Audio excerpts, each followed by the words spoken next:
ये नागा साधु का डॉक्यूमेंट्री है दोस्तों। ये दूसरा भाग है। अगर पहला भाग अभी तक आपने नहीं देखा तो चैनल के डिस्क्रिप्शन में आप जरूर देखें, और अगर अभी तक आपने इस चैनल को सब्सक्राइब नहीं करा तो प्लीज चैनल को सब्सक्राइब कर दें। चलिए वीडियो स्टार्ट करते हैं। अंततः सरदार खान को हार माननी पड़ी और उसने अपनी सेना को पीछे हटने का आदेश दिया। यह पराजय अब्दावली के लिए एक बड़ा धक्का थी और उसने गोकुल पर कब्जा करने का योजना छोड़ दिया। नागा साधु की इस वीरता ने गोकुल को अफगान शासन से बचाया और कई हिंदुओं मंदिर को स्वतंत्र कराया। यह घटना न केवल उनके सैन्य शक्ति का प्रमाण है बल्कि उनकी आस्था और संस्कृति की रक्षा के प्रति उनके अटूट समर्पण का भी प्रतीक है। इसी तरह 1398 में मंगोल के तैमूर लंग ने भारत पर आक्रमण कर दिया था। इस दौरान उसने दिल्ली के कई मंदिरों को लूटा और हजारों लोगों को मौत का घाट उतार दिया। इतना ही नहीं, तैमूर के अटैक करते ही दिल्ली का शासक तुगलक भाग खड़ा हुआ।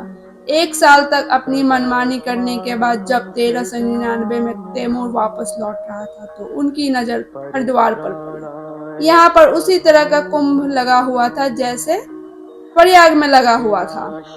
तैमूर ने लोग लूट के इरादे से अपना सेना हरिद्वार की ओर मोड़ दी, मगर यहाँ उसका सामना कुंभ के लिए अपने दल बल के साथ आए नागा साधुओं से हो गया। जाट और गुज्जर राजाओं के साथ मिलकर नागा साधुओं ने तैमूर की सेना को अपना रास्ता मोड़ने पर मजबूर कर दिया। 1399 में ज्वालपुरी हरिद्वार के पास लगी गई इस लड़ाई का जिक्र मिर्जा मोहम्मद हसन की तुर्क तिजूरी में देखने को मिलता है। आपको पढ़ने को मिलेगा, आप पढ़ सकते हैं। इसमें वो लिखते हैं कि दोनों ओर से सेना के बीच यह युद्ध इतना भीषण था कि इसमें बहुत सी मार काट और बहुत सी खून खराबा हुआ। खून खराबा इतना हुआ कि वहां का पानी, वहां का गंगा जल में खून का लाल रंग दिखने को मिल रहा था। इसी तरह 1664 में औरंगजेब ने काशी विश्वनाथ मंदिर तोड़ने के इरादे से बनारस पर भी हमला बोला था, मगर औरंगजेब की भारी भरकम सेना की टक्कर महानिर्वाणी अखाड़े से के नागा साधुओं से हो गई। नागा साधुओं ने जान पर खेलकर औरंगजेब की सेना को वहां से खदेड़ डाला। मुगलों की इस हार का वर्णन जेम्स टी लॉचफेल्ड की किताब the illustrate and encyclopedia of Hinduism volume 1 में मिलता है।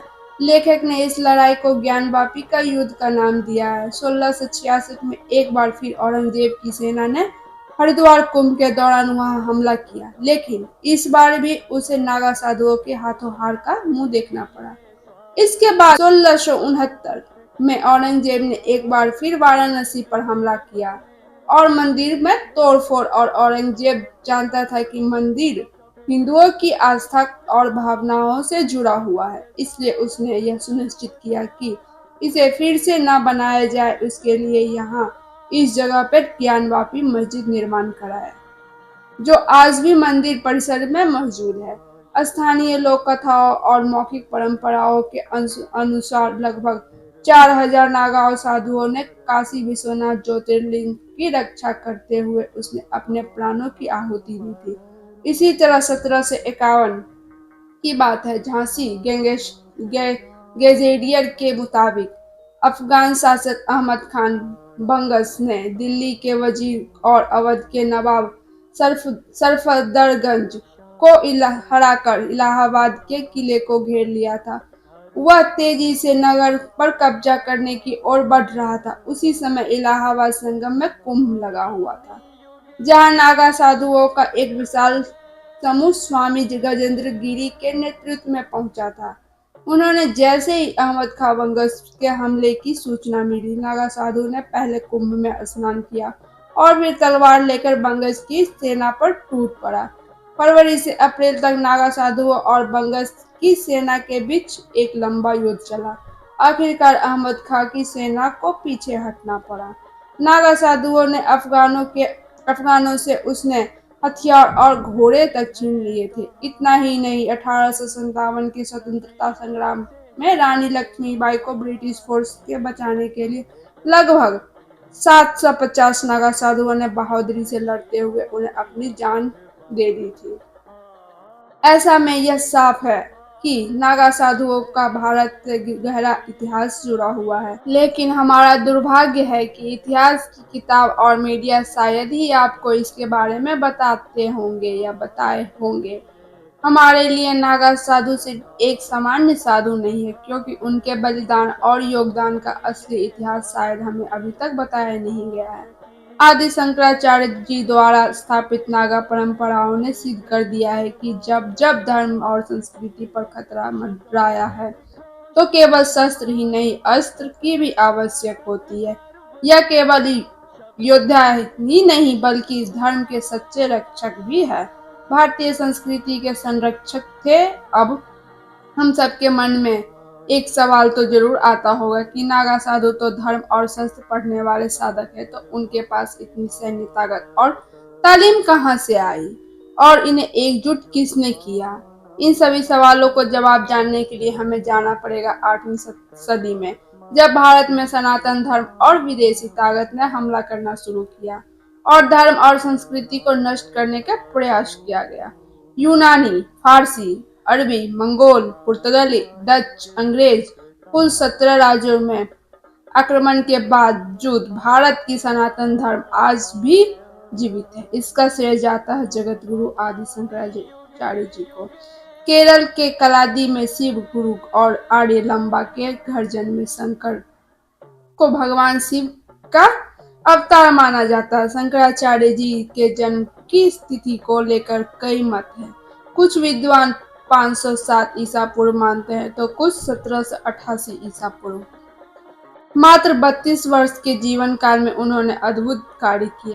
8 वर्ष की आयु में चारों वेद का ज्ञान, 12 वर्ष की आयु में सभी शास्त्रों का ज्ञान, 16 वर्ष में भाष्य की रचना और 32 वर्ष में समाधि। ऐसा माना जाता है कि प्राचीन काल में बौद्ध धर्म को बढ़ते वर्चस्व और विदेशी आक्रमणों से हिंदू धर्म की रक्षा के लिए शंकराचार्य जी ने शस्त्र विद्या में निपुण साधुओं के संगठन बनाए, जिन्होंने अखाड़ा नाम दिया।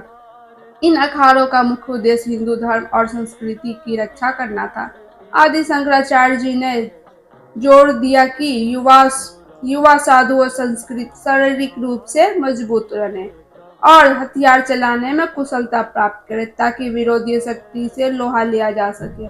आदि गुरु शंकराचार्य ने 7 मुख्य अखाड़े स्थापित किए। इनमें महानिर्वाणी, निरंजनी, जूना, अटल, अवान, अग्नि और आनंद अखाड़ा शामिल है। समय के साथ आज इन अखाड़ों की संख्या बढ़कर 13 हो गई है।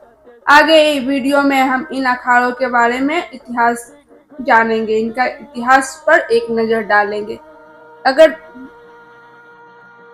दोस्तों अभी तक आपने इस चैनल को सब्सक्राइब नहीं करा तो सब्सक्राइब कर दें।